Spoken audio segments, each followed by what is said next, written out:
Hey there, I'm Bethany Van Delft, and this is the 10 News, the show where, in the time it takes for you and 8 friends to build a house together in Minecraft, we find out what's up in the world.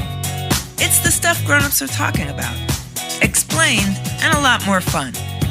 It's Tuesday, October 13th. In today's episode, we'll find out what's supreme about the Supreme Court, look back at how the NBA kept COVID off the basketball court, and meet a teen who's helping her generation stay on the ball. But first, a message for parents and guardians. Hey parents and awesome guardians. I'm Tracy Leeds Kaplan, executive producer of the 10 News. I'm Owen, and I'm 8.5. And who are you? Your son. We're so excited to share this new podcast with you and your family. Impress your kids and check out the 10 News on social media. Since we're just getting started, we'd love to hear from you. Follow us at the 10 News on Instagram, Twitter, and TikTok. Do you like the show? Does it tell you about what's going on in the world? Yeah, it also distracts me from my sister. Okay, let's get into the 10. 10, 9, 8, 7, 6, 5, 4, 3, 1. You may have noticed a lot of talk lately about the Supreme Court, but what's it all about? And what does the Supreme Court even do? To help us with some answers, let's go to our correspondent, Pamela Kirkland. It's called the highest court in the land, the Marble Palace, the SCOTUS, the Supreme Court of the United States. And if you have a big legal problem, this is the place to get an answer. The first Monday of October marks the beginning of the Supreme Court session. So last week was just kind of like back to school for the men and women who work at the Supreme Court, known as justices.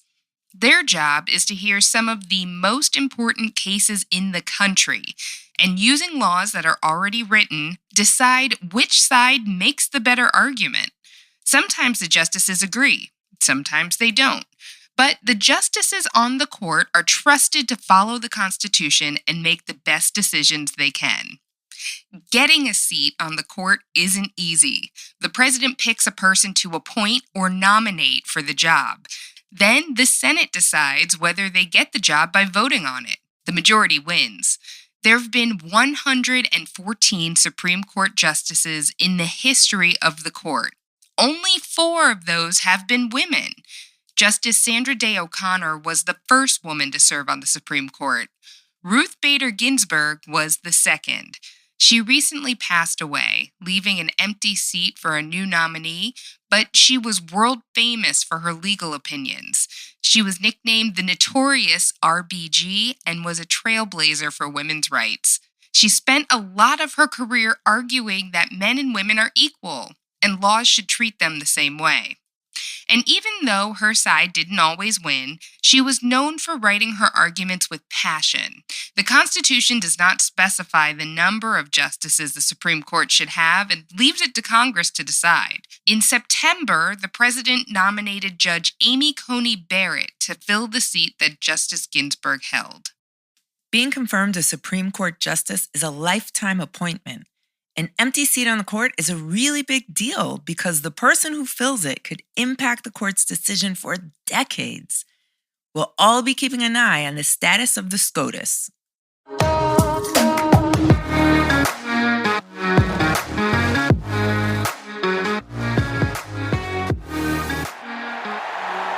Since July, sports fans have watched as the NBA, WNBA, and NHL all rolled out safe solutions to resume their seasons postponed by the coronavirus.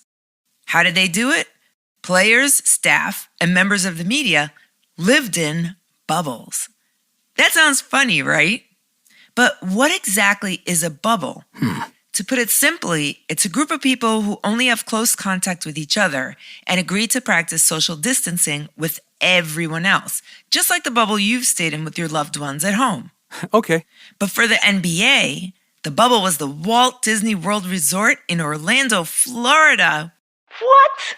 Teams stayed in designated hotels on site from July all the way through the October postseason. Shout out to the Lakers! All while playing games in nearby arenas without fans. Staying in the bubble was the best way to prevent a coronavirus outbreak between athletes. Good thinking. While players didn't have access to the Disney park rides during their stay, which explains why we never got that picture of LeBron and AD riding Space Mountain together, there were lots of activities they did to stay busy between games.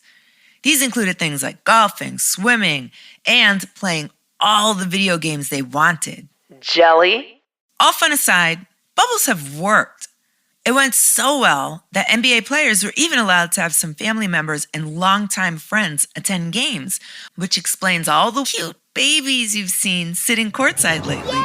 And with all the success in these leagues, you probably wondered, why didn't MLB immediately go the way of the bubble? Especially since coronavirus outbreaks amongst the Marlins and Cardinals temporarily benched both teams. Simple.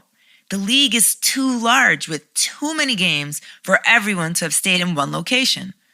But that changed during the third round of playoffs when the MLB relocated to two neutral bubble sites, Petco Park and Dodger Stadium in California and Globe Life Park and Minute Maid Field in Texas. If there's anything to take from this, it's that players will have to uphold all safety precautions by wearing masks, practicing social distancing, and getting tested regularly. Everyone has to be all in at all times, which is something athletes are used to. Even if one person tests positive for coronavirus, it could spread around the bubble quicker than a fastball over home plate. Strike three, you're out. Let's hope it works.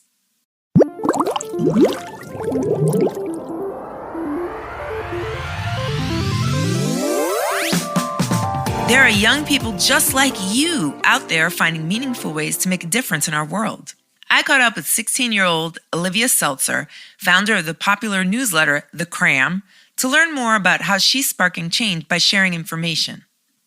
For anyone out there who doesn't know, why don't you tell us what The Cramm is?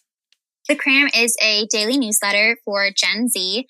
Basically, what I do is wake up at 5 a.m. every day to read the news, create relevant stories, and then rewrite them in a way that truly speaks to Gen Z. So we have news that's engaging, digestible, and accessible. Then I send this out in a newsletter via email, text, social media, IGTV, a podcast, basically everything out there in multiple languages to readers in over 100 countries all over the world with the goal of educating and activating our generation. Holy guacamole. How did you get this idea? When I was 12 years old and it was the 2016 US presidential election, I remember the day after I went to school, the majority of the kids at my school are the children of undocumented immigrants. And there was a lot of talk about what was going on in our government. And I think it was one of the first times we all really felt this direct connection to what was happening in our government. So we all were talking a lot about the news and politics, but at the same time, none of us were actually reading or watching the news because it's primarily written by and geared towards an older demographic. And I saw this as a really huge problem, but if you don't know what's going on in the world, you can't really do anything to fix the problems that need to be fixed. So my whole life, I've always loved writing. So I kind of figured, okay, why don't I just create the solution? So a couple months later in February of 2017, I sent out the very first newsletter and I've been writing them every single day since. So now we have about 500 youth ambassadors all over the world who work to spread the Cramm in a variety of different ways. Oh, that's incredible. And are they also contributors and interviewers and content providers? So we have an editorial team who helps with sending in stories from their respective locations. So I can try to give like a broader spectrum of Gen Z and the kinds of stories happening around the world. So it's not as like US centric. They also interview inspiring young people to feature in newsletters. I'm a big believer in like the ripple effect of activism. If you have these big youth activists, you're going to see more youth activists across every field who are going to be inspired. What would you say to kids who aren't old enough to vote, but want to make a difference? So I think that it's a matter of making sure that you are informed for when it is your time to vote, because I've noticed that that's a really big problem, is that a lot of people turn 18, they've never been exposed to politics before because they haven't been expected to be, because they can't get involved in that traditional kind of way, and then they don't vote because they don't know who to vote for. So make sure that when it is your time to vote, you are informed about the issues so that you feel confident voting. Make sure that you are getting involved in all of those unconventional ways that Gen Zers are creating, whether that is raising awareness on social media, participating in a protest or rally, or even creating one of your own. Fantastic. Thank you so much for taking the time to talk with us. I know that you're busy. Thank you. I mean, the Cramm would be nothing if we didn't have people like you supporting it. So thank you so much. To hear more of my talk with Olivia, go to the10news.com. It's time for your fun fact of the day. Da-da-da-da! Did you know that for most people, it's impossible to lick your own elbow? Go ahead and try it. I'll wait. Oh, can't do it? Okay, I tried it. It's not possible. Well, time's up. That's the end of the 10 for today. You can catch new episodes on Tuesdays and Thursdays. The 10 News is a co-production of Small But Mighty Media in collaboration with Next Chapter Podcasts and distributed by iHeartRadio. The 10 News writing team is led by editorial director Tracy Crooks with contributions from Stephen Tompkins and Pamela Kirkland. The creative producer is Jenner Pasqua. Marketing is led by Jacob Bronstein with social media and web support by Bryn Jura and Adam Farr. Editing and sound design by Edgar Kamei and Greg Cortez under the production direction of Jeremiah Tittle. Executive producer Donald Albright and show creator Tracy Leeds Kaplan round out the team. If you have questions about the show, a story idea, or a fun fact you want to share, email us at hello@the10news.com. I'm Bethany Van Delft, and thanks for listening to the 10 News. Now, go tell your friends everything you learned today. They'll be so impressed.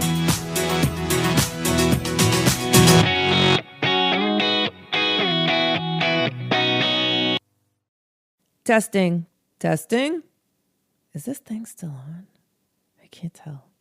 Oh, it's on. You're listening. Here's one last message for parents and guardians. Hey, parents and awesome guardians. I'm Tracy Leeds Kaplan, executive producer of the 10 News. And who are you? I'm Owen, your son. What do you think about all the fun facts that are in the show? I think they're very interesting. Did you know that if you go to the website, the10news.com, you can submit your own fun fact? You can do that? Yeah, we want to hear from everybody with all of their crazy fun facts that they know. That's pretty cool. Visit our website, the10news.com. And while you're there, you can sign up for our newsletter, learn more about the team, and share your feedback on the show. Anything else you want people to know about the show? Not really. See you later.